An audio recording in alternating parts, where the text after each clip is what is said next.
For those of you who are newer to Effective Advocate, it's a co-sponsored program between two organizations that love working with each other, the Workers' Circle and the Center for Common Ground.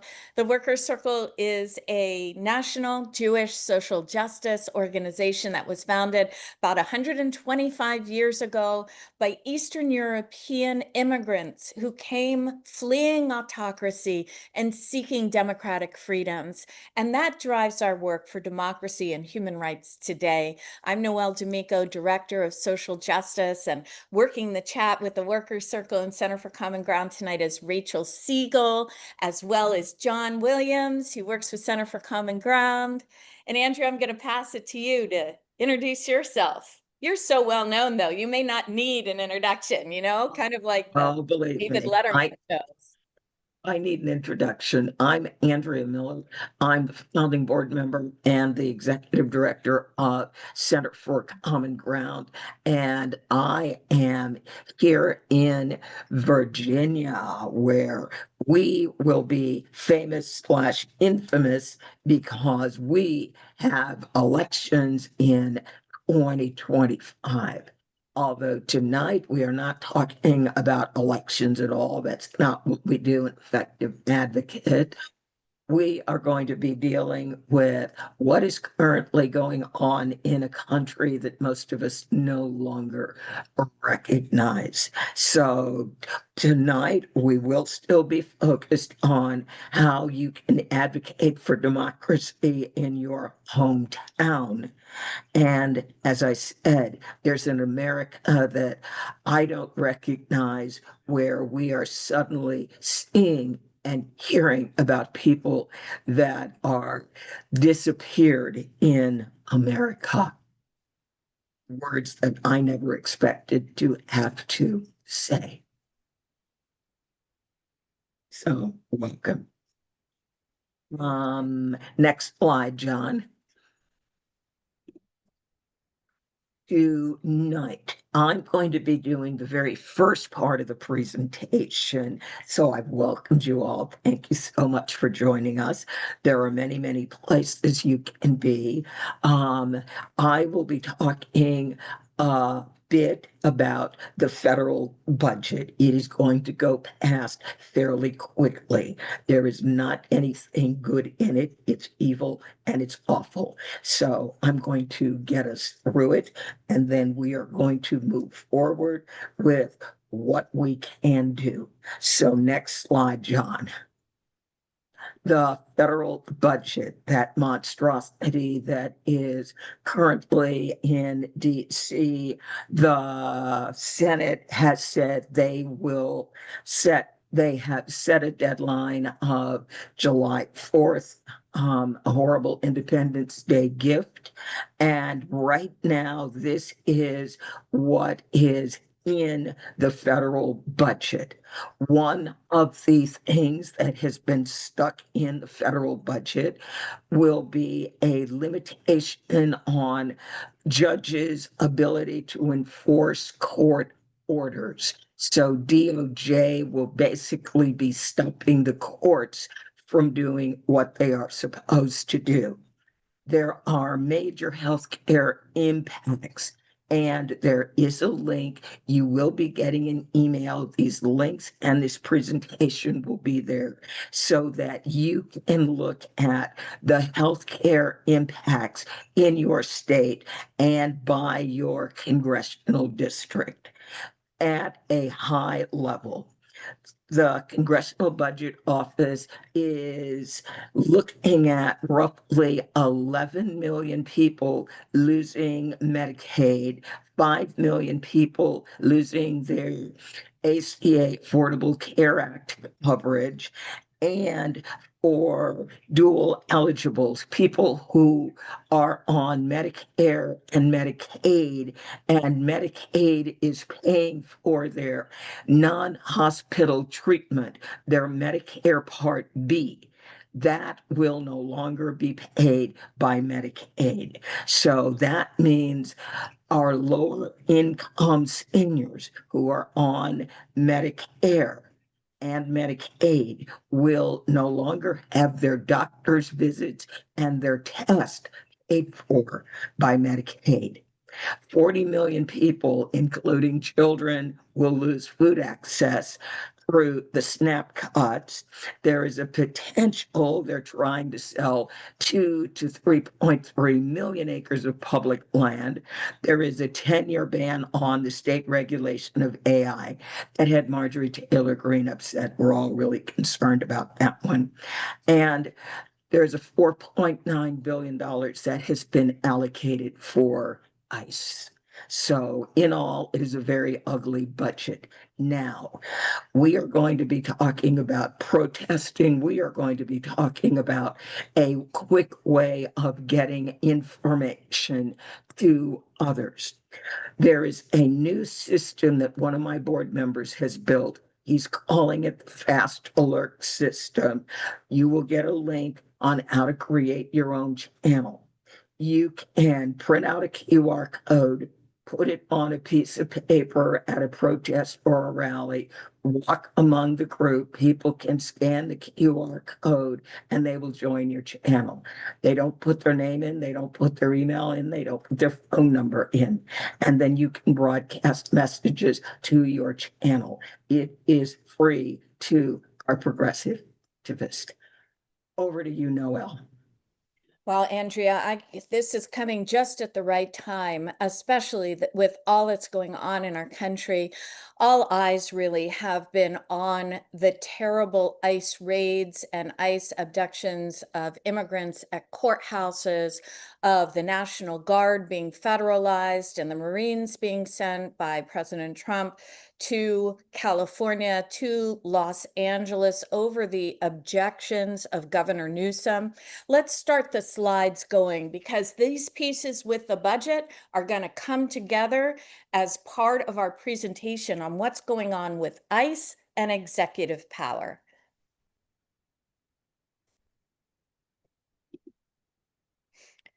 So ICE is conducting sweeps. Rachel, can you share the slides, please?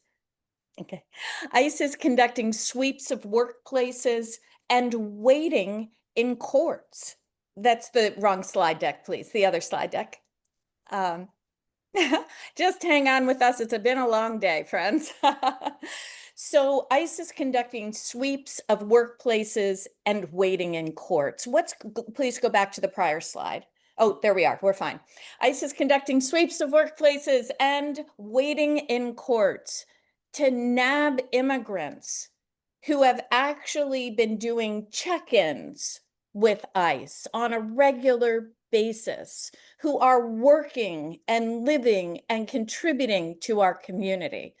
ICE is conducting sweeps of places where they suspect undocumented workers are laboring, and they are grabbing them. There is no due process here. They are grabbing them. They are keeping them incommunicado from lawyers and families, and they are disappearing them. We just heard about one man who was taken from his work site at the Home Depot. He showed up in Tijuana, Mexico. Neither his lawyer nor his family had access to him.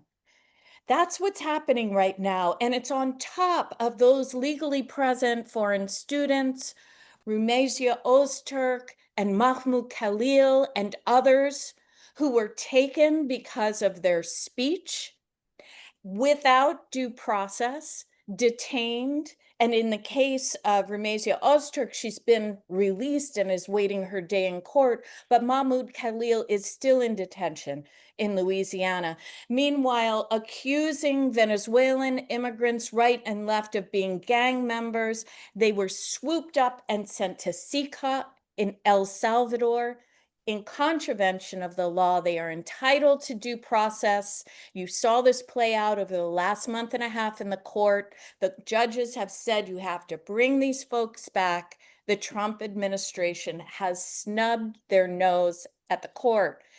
Meanwhile, other immigrants were grabbed and now actually are trapped in Djibouti with ICE agents on a military base. They were supposed to go to South Sudan, and they're trapped there because of fighting in Djibouti. They can't get out. Trump has federalized the National Guard. Marines are in LA. And today, Homeland Security Secretary Kristi Noem, during a press conference, said, we're going to stay in LA until LA is liberated. That's when Senator Padilla rushed in and interrupted that press conference. And what happened to him? He was tackled by security. He was handcuffed. He was forcibly removed for asking a question. This is the state of play we are in right now in the United States. Next slide, please. So what's going on? These are outright attacks on immigrants living and working in our community. But it's not just about cruelty and the hatred that Trump and others are ginning up. It connects to President Trump grabbing power that doesn't belong to him and using these operations to weaken Congress and the courts and turn their will toward his. We're going to have to fight it on all fronts. It's complicated. We have to slow and stop local sheriff collaboration with ICE from disappearing our neighbors in our communities. We have to keep attention on these disappearances, no matter they're in our communities or not.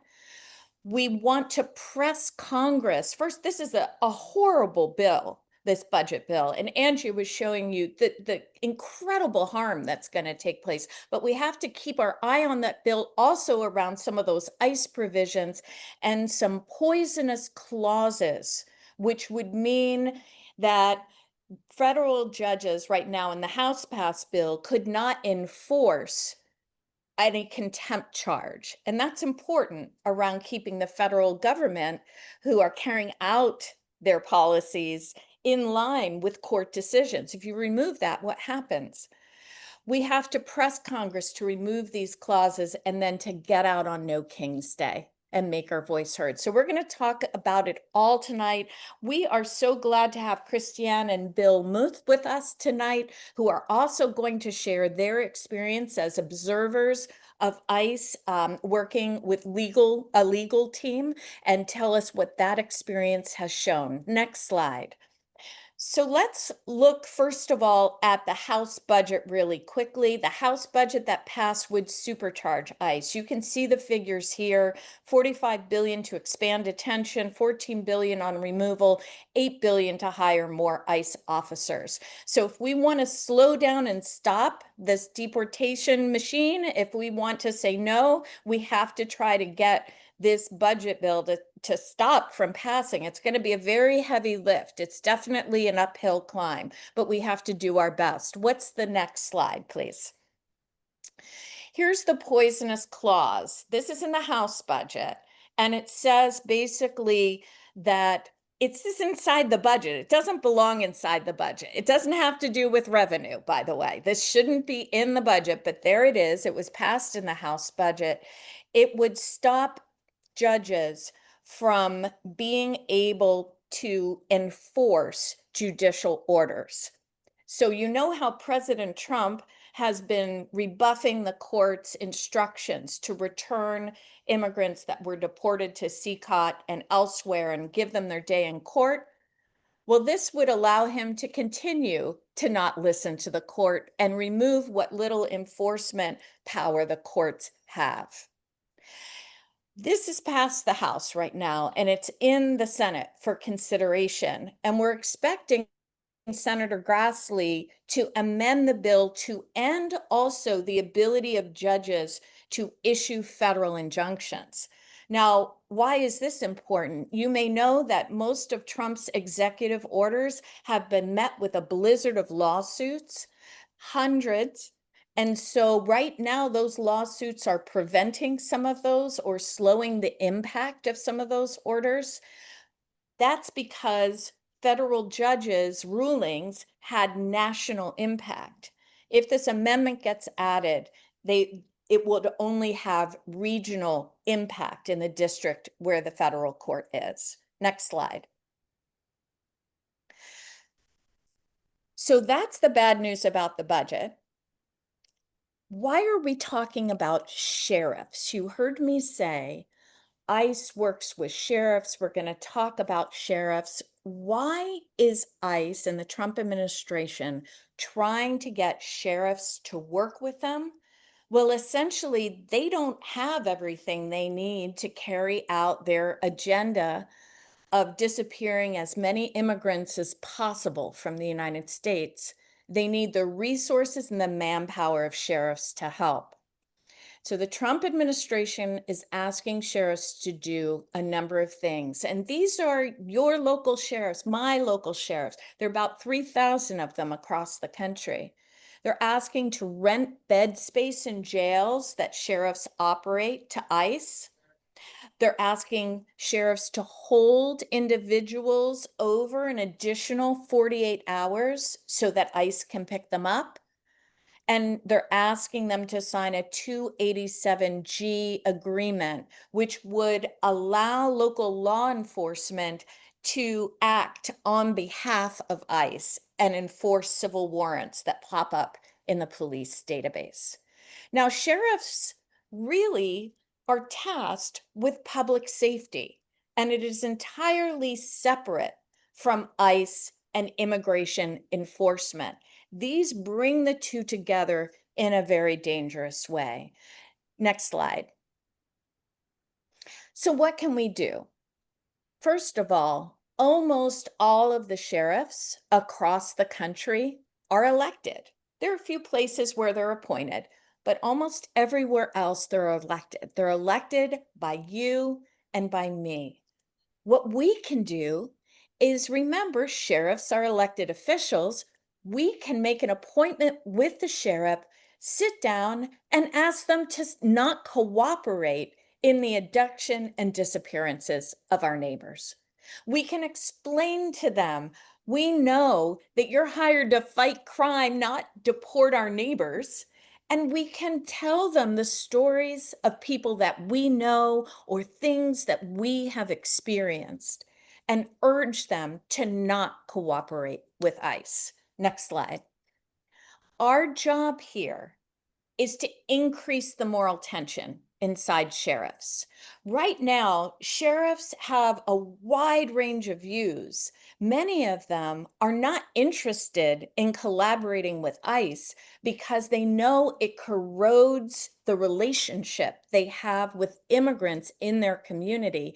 They know people will be very afraid to come forward if they've been a victim of crime or if they have information about a crime. And they don't want that to happen. There are many sheriffs who are hoping, gosh, I hope I don't get forced to do this. They're looking for a way to say no. There are some sheriffs, granted, that are gung ho and eager to put on the suit and go out there for ICE. But our job is to increase that moral tension. Sheriffs know the difference between hardened criminals and men and women and young students who are studying and working and living and part of our community. They know the difference there. And they know this isn't doing anything to solve issues of crime. And we can remind them that while President Trump and Congress may control funding, we elect them. So ultimately, if they want to keep their job, they should be responsive to the will of the people. Next slide. So how do we go about doing something like this? Well, first you want to take a look, Google around, take a look at the rules in your state about law enforcement cooperation with ICE so that you know the climate. Look, if you're in Florida, Florida is putting immense pressure on every single sheriff's office to cooperate with ICE. This has been ongoing for the last few months. If you're in North Carolina, they've decided no, sheriffs don't and shouldn't collaborate with ICE. So look up what your state is so you know what the climate is. And by the way, if you're in Florida, it's still wrong that the sheriffs are doing, even if they're getting pressured by the state to do it. So that's okay to increase the moral tension and let them know where you stand on this. You look up your sheriff on your municipal website. And you call up and you make an appointment, just like so many you have done over and over to make a visit to your legislator. You can also make a visit to your sheriff and bring some trusted leaders of the community with you. Remember, sheriffs are leaders in our community. They attend faith communities many times. You may have a personal relationship with the sheriff that would open a door for a really serious and deep conversation with that sheriff. But think of some of the leaders in your community. It might be a local clergy member that you bring with you, or maybe a teacher that's seeing young children afraid that their parents will be taken. Maybe it's a community organization that works with immigrants that's concerned. Maybe it's former people who have served in the military and are now veterans and don't like the way that this is being carried out. You can get a small group of people together and go and meet with the sheriff. And once you express what you have to express to the sheriff and urge them to not cooperate in the disappearance of our neighbors, then you email them after, just in good form, like you would with a legislative visit, and you thank them and follow up, emphasizing your points. And then you can keep the pressure on by bringing more people into the campaign, urging them to make a visit. And we also have a new tool from the Sheriff's Accountability Action. This is a nonprofit group that is focused on slowing and stopping sheriff collaboration with ICE. They have a call-in facility, and we'll be sure to share that in a follow-up message. So people can support your visit by making a call, and they'll get a script and information to help them make some key points and also share their views on this matter. Next slide. We know that these meetings with sheriffs are important, and that's one point of engagement. Don't cooperate with ICE in the disappearance of our neighbors. But there are so many people that are involved in other ways. And this evening, we're so very pleased to welcome Christiane and Bill Muth, who are going to talk with us for a little bit about legal observing and documenting ICE's actions. Let me turn it over to you. Welcome, welcome. Greetings. Hello. Hi, Bill. Hi, Andrea. Hi, everybody. Yeah, so Bill and I asked Bill to join because Bill, we're also part of the National Lawyers Guild, and we have done legal observing, and a lot of actions already with the Black Lives Matter movement and environmental justice movements, and it all dovetails. So we are together part of, for lack of a better word, a volunteer court watch collective here in Central Virginia, outside around Richmond. And we do courtroom observing. There is also a accompaniment. So if people have appointments with ICE or appointments to courthouses, there's also a statewide hotline that has unfortunately been put on hold at the moment. It's reformatting because this needs a lot of volunteers, and they ran into some legal problems at a ICE raid on a courthouse in Charlottesville. We through that hotline, we also do rapid response. If ICE is reported somewhere, we try to get out there. So there are different strategies, but we are more focusing on the courtrooms, and it's all changing because the landscape is rapidly changing as we go forward. It was initially the focus by ICE was on immigration courts.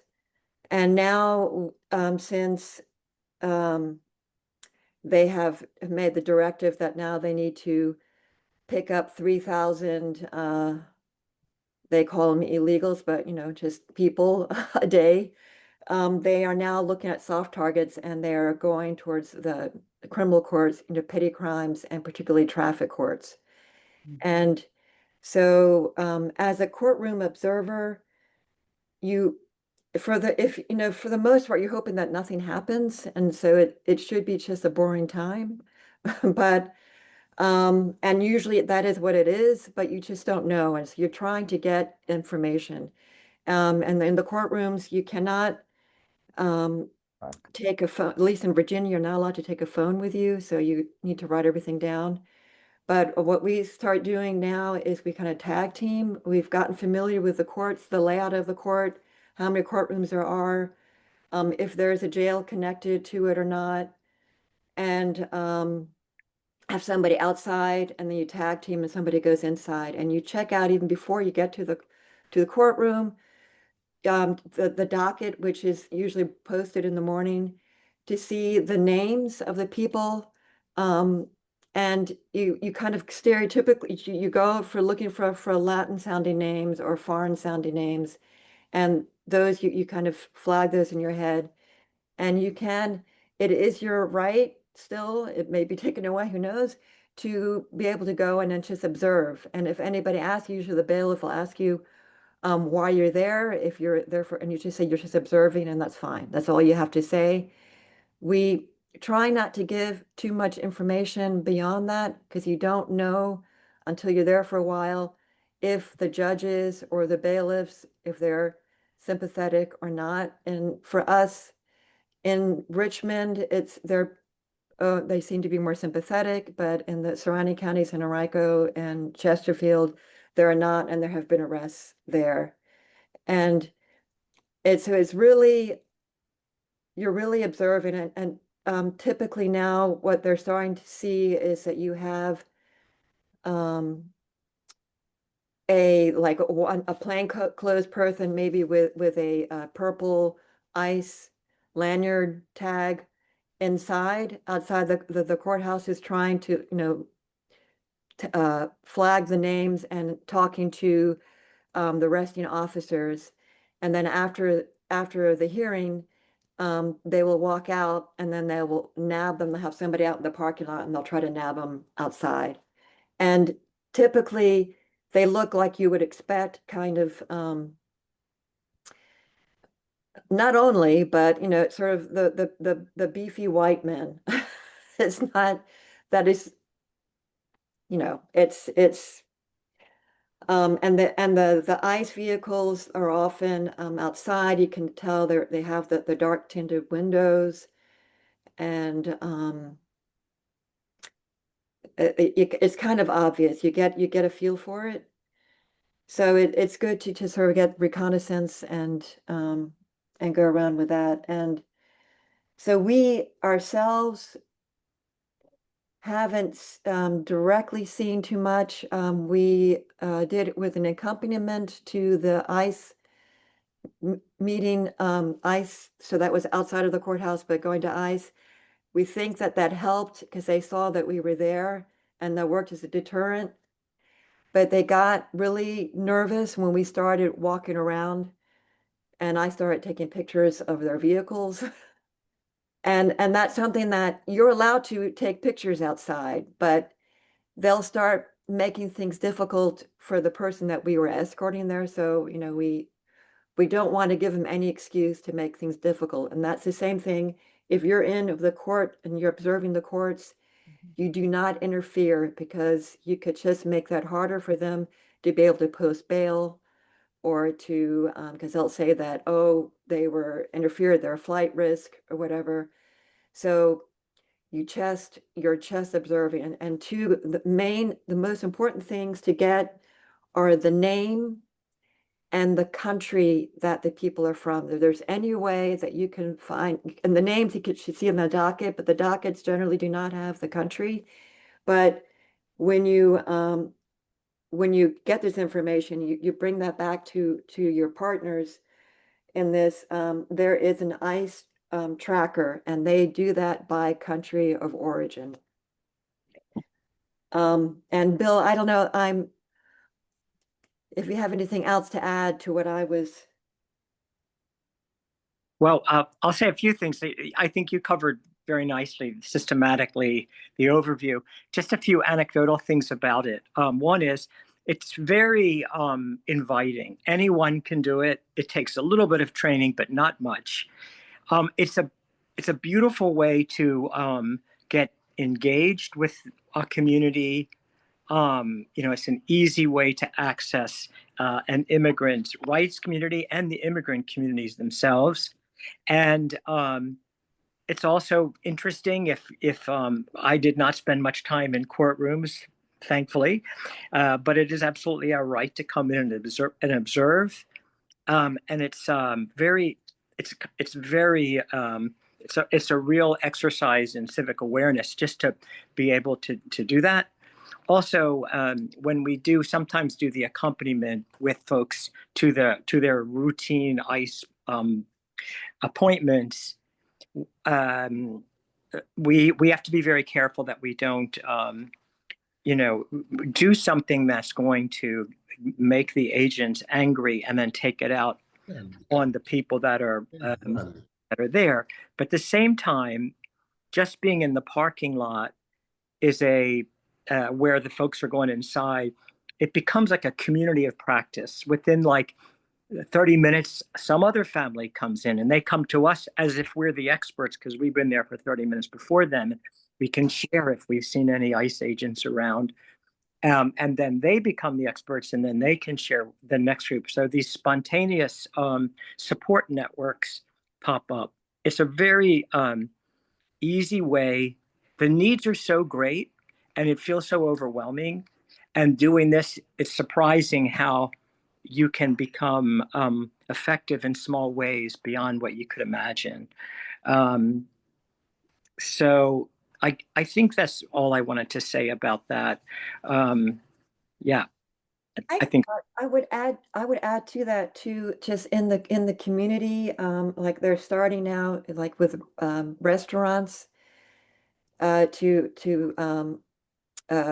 canvas at different restaurants and let them know in a place of business, ICE, doesn't mean that ICE isn't going to do it because they don't give a shit. Excuse my language. They'll, but you can try and you can designate a place that's not public. It's not a public room. And that's a safe place. And you can do that in restaurants. So you can canvas and do that. You can also, you get to know people in your community and you become a support network there. We had somebody who spent in our neighbor who spent 3 hours standing up to his waist in a swamp because you had an ICE raid on this data center near the airport. And he was hiding there. And so we all got together and so he's got access. So if there's ICE in there, but he can come into our houses. So, there are safe places around that. And there's also really important to for people who are worried about this, that they have good things and a plan like a power of attorney, guardian ad litem, for their children. There are a number of things to do that, and working with local cultural and religious centers is really crucial for that because they have the connection also for immigration attorneys that aren't going to fleece you, and people who will give legal advice for free.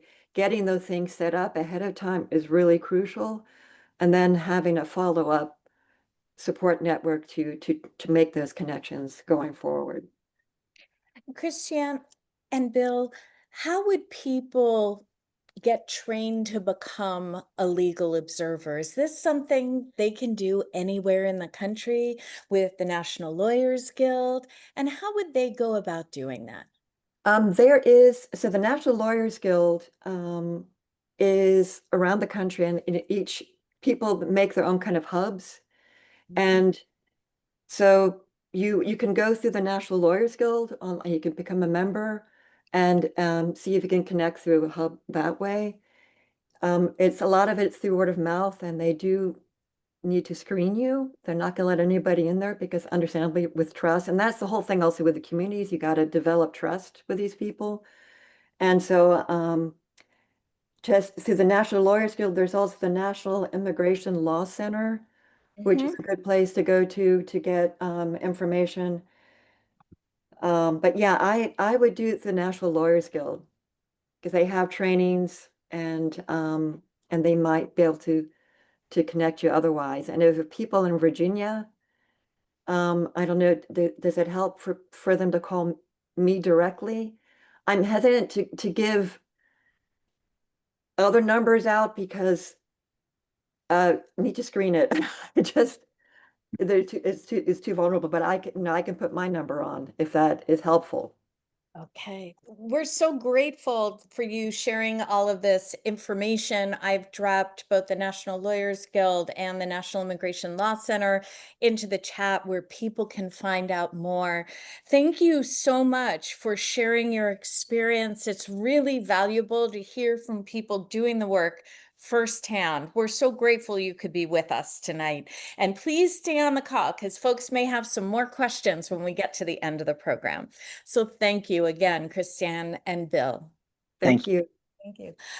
I want to welcome up Rio Taswell, who is working with the Worker Circle and the Not Above the Law Coalition on the Disappeared in America campaign. Rio, tell us a little bit more about that campaign and key inflection points in it and what it does and how people can be a part. Absolutely. Thank you, Noel. Great to be with you all. As Noel mentioned, I'm helping to lead a campaign called Disappeared in America, and we've got a couple actions coming up that I want to share some more information about. I actually might go ahead and share my screen really quick so that you all can um, see some of the visuals because we have one tactic in particular that we're very excited about. It's a very visual action. As you can see here, we are encouraging people to gather across the country to do a photo petition featuring a number of individuals who have been disappeared, deported, and detained without due process by the Trump administration. And this is a project of a broad coalition of organizations that have come together under the umbrella of Not Above the Law, as Noel mentioned, that's been working together for a number of years now, really since the first Trump administration, and is working now on so many different fronts, as you know, to push back against the lawlessness and the attacks on our fundamental freedoms and due process that are happening. And we're seeing that really in a dramatic way right now in the immigration space in terms of these disappearances and these detentions. And so we want to really highlight some of the individuals who have been a victim of this activity by the Trump administration. And so we have some visual materials that we're encouraging people to gather with in public. We have posters that we can send out to our first 50 hosts. So I'm going to drop a link in the chat in a little bit where you can sign up to be a host of a photo petition. And we will send you some high quality 18 by 24 posters featuring a number of individuals who have been disappeared and detained. And we're asking that you take a picture of you and your community, gather with others from different walks of life, different professions, anyone that you think might be interested in participating in this type of nonpartisan activity, really just standing in solidarity with those who have been affected by these policies and really those who support due process and the rule of law. So this is just a little bit about the messaging here that we're using to mobilize this campaign. Here we have one of the individuals who are a focus of this campaign. And this is one of the images that will be sort of a focal point for the photo petition. We are really encouraging folks to take this initiative now so that we can greater elevate this issue and really hopefully create some accountability. There's a few different ways in which we're trying to slow this down and create some accountability. I believe you heard about one effort to talk to sheriffs. This is an extension of that effort, but it starts by really just sharing the names and the faces of the people who are being disappeared in our communities as we speak. And they're not criminals. They're not these violent criminals that Trump promised to focus on. These are mothers, these are sons, these are fathers, these are daughters, husbands, sisters, brothers. These are business owners. These are members of our community, and these are Americans. These are students, and it's just absolutely atrocious what's happening. And we need to remind people of the humanity of those who are being disappeared. So we feel that this visual creative action is one way to do that. And we have a comprehensive toolkit that can give you all of the step-by-step instructions to set up your photo petition. It doesn't need to be big. It can just be you and a handful of friends gathering in front of your local courthouse or government building, or church or synagogue or school, or really any public place that you want to gather, a park. And you can print off the graphics if you'd like. We have digital downloads with the high definition versions of those images that we just looked at together. And then, as I mentioned, if you're one of the first 50 hosts, we will send you some of the posters printed off, ready-made for you. And then we'll also send you some tips about getting the press out there if you're interested, and even some tips and tools and trainings to make it even a bigger event if you want. And you think the community would be interested, potentially inviting speakers and making it more of a rally. But don't be intimidated by that. Don't feel like you need to do that. It can be as simple, really, as just getting a few friends together and printing off these images or having us send them to you. And all of this is covered in the toolkit that I'll drop in the chat in a moment. But some really, really basic things to keep in mind to do this action. You just need a location. Reach out to local partners who might be interested in helping to turn folks out, local organizations, any groups that have members that might be interested in this type of work. If you're on this call, you're probably pretty well connected in your own community. But it doesn't need to be big. It can just be some friends. Assigning roles can be important. Having someone to take the picture. If it's a big crowd, someone to wrangle the crowd, kind of stage manage, get all the signs aligned, kind of get it properly positioned to get a good photo.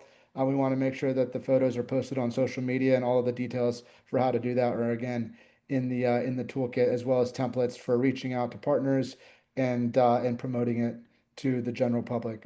So I will just go ahead and stop sharing my screen here and just end by saying that this issue is obviously being talked about quite a bit in the news media already on both ends, in terms of the right, like, demonizing immigrants, and then the left trying to highlight the personal stories of those who are being affected, and the horrific impacts that it's having on our country, on our community, on our economy.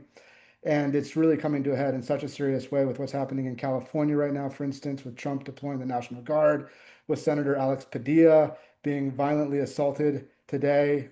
Senator Padilla is actually another client of mine. I've been on calls all day today dealing with that.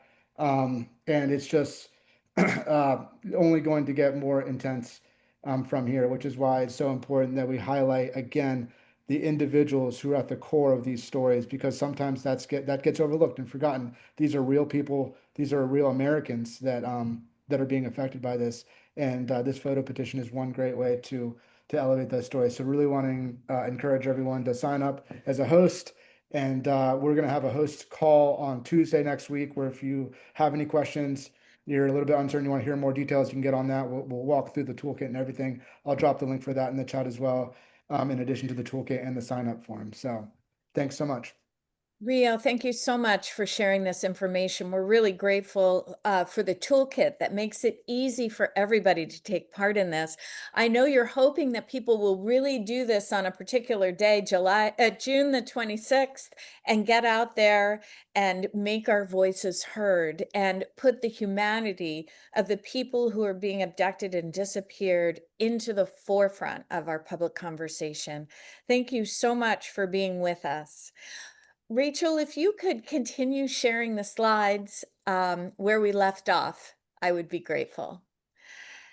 And if you can pause, perfect, Rachel.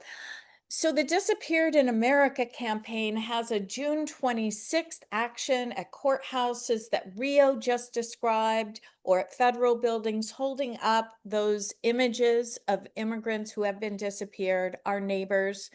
There is also more to the campaign. I especially want to talk to all of you who are faith leaders in your congregations. Some here tonight may be clergy. Some here tonight may be part of atheist communities and ethical humanist communities, communities of conscience.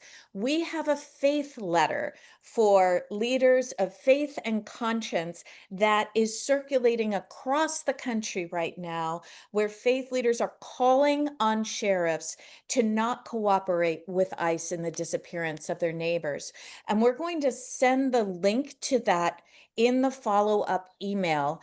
And if Rachel can grab it, we may drop it in here as well. But we really encourage you to sign that if you are a person of faith or conscience and are part of a community, because on June the 24th, we're going to have an action in Fort Lauderdale.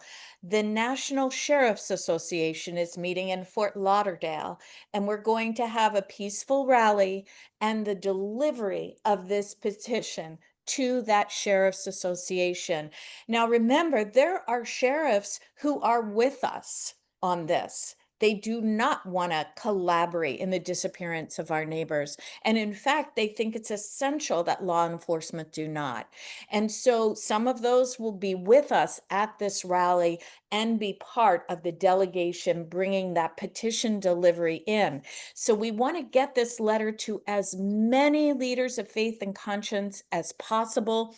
And we will again be sending that in the follow-up email.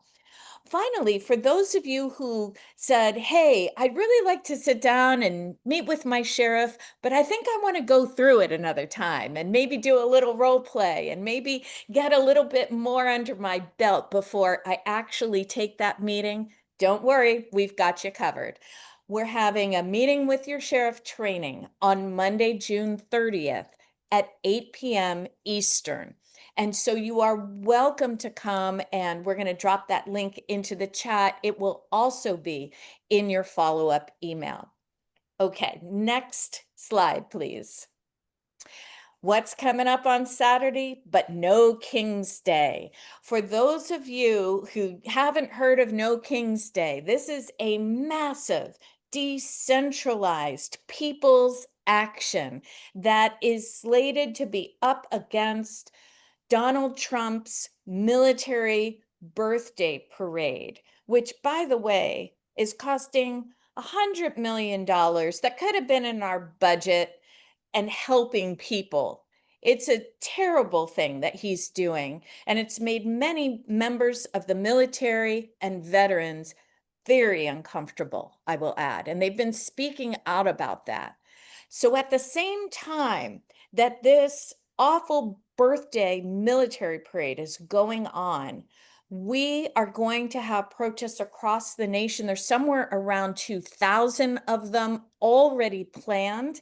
If you go to nokings.org, you can locate and join a protest. In the follow-up email, we will send you links so that if there's not a protest in your area, there's still time. You can still organize one. It can be small. Get creative. You don't have to do something humongous. You can do something in your community. But the most important thing is to make your voice heard. This is our chance to say that Donald Trump is not a king. In America, we don't have kings. He is a president. He needs to be bound by the Constitution. He needs to respect the separation of powers, and he needs to stop declaring war on people in the United States through these horrific ICE policies and the terrible, big, beautiful budget bill that will harm so many people. This is your chance to make your voice heard.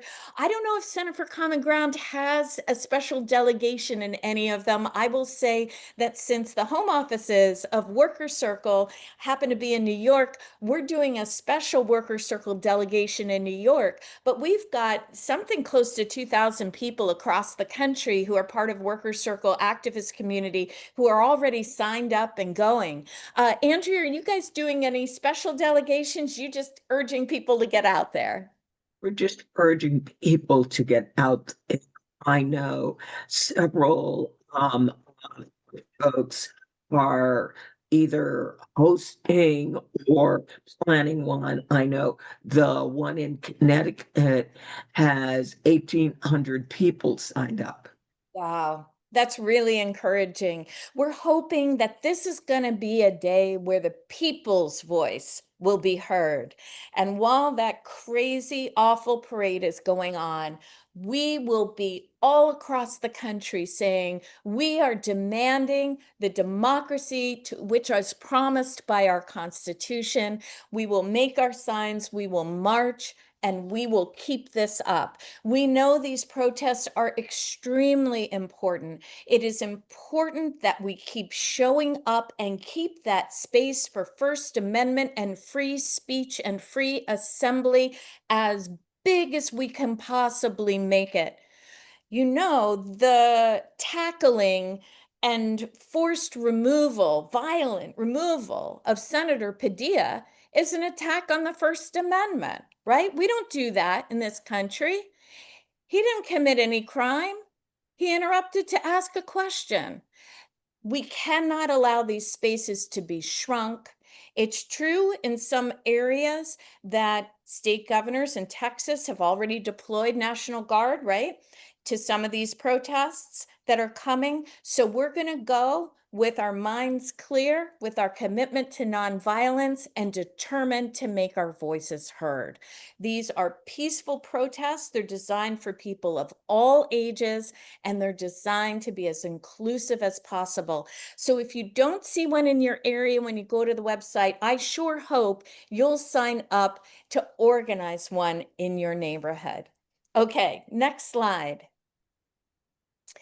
So this is going to be, you know, a busy month for sure, but we've got more opportunities for you. Andrea, say a little bit about the phone bank to Virginia for the primaries. Well, Virginia's primary is coming up. It is on Tuesday, and we are calling Black voters in Virginia, and we are asking them to go and vote. This is a strange primary in Virginia. There are all 100 Virginia House of Delegates seats are up, but there are only 11 Democratic primaries, 8 Republican primaries, and only the Democrats have a statewide office primary for Lieutenant Governor and Attorney General. So we want to get people to go out, vote in those primaries. And we found that if we can get a voter who normally doesn't vote to go and vote in the primary, they are 75% more likely to go and vote in the general. So the phone banks are easy. We always have a trainer that will be with you. These are very, very easy calls to make. Thank you so much. I hope everybody gets out. These calls make such a dramatic difference. And we'll be sure to follow up with the link in the email that comes after the meeting. Don't forget the training on talking with your sheriff, which is happening Monday, June 30th, 8 p.m. ET. And then we'll be having Effective Advocate not on June 12th, that's tonight. We'll be having it in July. I think it's the 15th, if I'm remembering correctly, but we'll be sure to It's the send 11th, and I'll Is drop, it the I'll 11th? drop the Okay. link. Thanks, Yeah. Andrea. Thanks for helping us out with that. Yeah. And so it's important that you come on back and bring some friends with you. We'll keep the conversation going. Our democracy is in a very precarious position, but we, the people, have to be the bulwark of our democracy, which is why I'm so glad so many of you made time to come tonight. And I hope you found it helpful. I'm seeing a few questions in the chat, and I think we should turn to that. I'm seeing Emily asking, would you recommend different approaches for sheriffs we believe are on our side and those we believe are not? That's a great question. And any suggestions for figuring out a sheriff's likely position before asking for a meeting? Well, one of the things that you can do is you can look up what the sheriff has been saying. Some of our sheriffs have been quite out there in the press with their opinions. They're not shy. Again, remember, they're elected officials. Another way that you can find out is, sheriffs are members of all kinds of groups that meet in our communities. Some are members of congregations, some are members of business associations. They belong to this club and that club. They might be in your bowling club for all you know. So you can look to see who knows the sheriff and I explore, do you know what the sheriff's position is on this? I have these concerns, and see if you can tease it out that way. One of the most important things to go into these meetings with is real clarity of purpose. Some sheriffs are simply never going to agree with you. They're just not, and they're not going to be willing to budge. But that doesn't mean you back down and say, well, okay, there's nothing we can do. You reiterate respectfully your point and why, the harm that is being done, and you remind them they're elected officials and that you look forward to continuing the conversation with them. Don't leave it in a place where you're like, oh, you said no, we'll give up. Remember all the good training, all the folks that have been on these calls for more than a year and each month. Remember how we say, think of it as relationship building when you go to visit your member of Congress. Same thing with sheriffs. Think of it as relationship building. And that means, don't go in a war on words, but go in very clear about what you want to share, what you want to say, and then follow up. In terms of different strategies, I would say don't worry. You'll find out once you're in there. Some sheriffs have sort of had their head in the sand or been avoiding it because they don't want to get on, they don't want to comment on this publicly. But you can engage them and say, look, I know that you have a task, a very important decision ahead of you. There are only some places in the nation that are already collaborating in this way with ICE.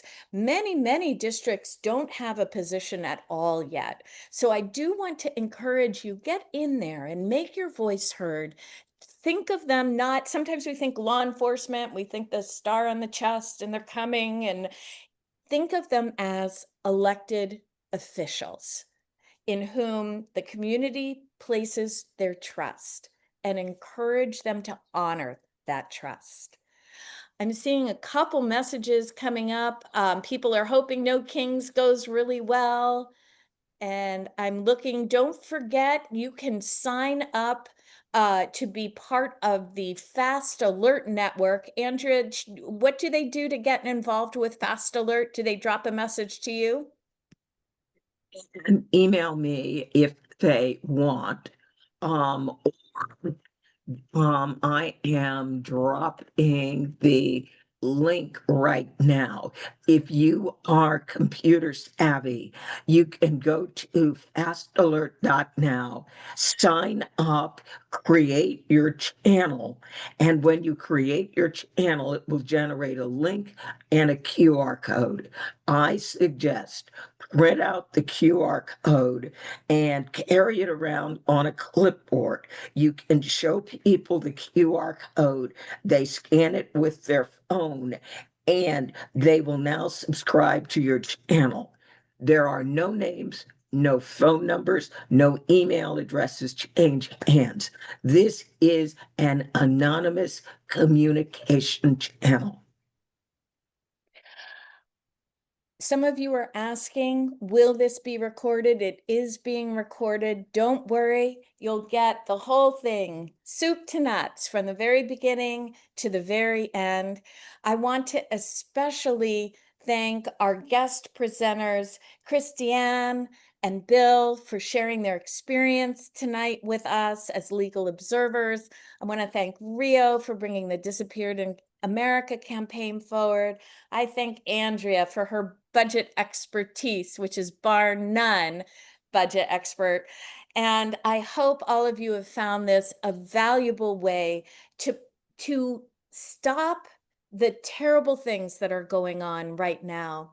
Just remember, there's a great poetic quote that the rocks determine the direction of the avalanche. So let's be those rocks right now in the face of an avalanche of hate. Let's be those rocks and see if we can't get our country in the right direction. I look forward to seeing so many of you on No King's Day and right back here next month on July the 10th for our next Effective Advocate. Thank you so much for being with us, everybody. Take good care. Everybody, thank you all so much. Thank you.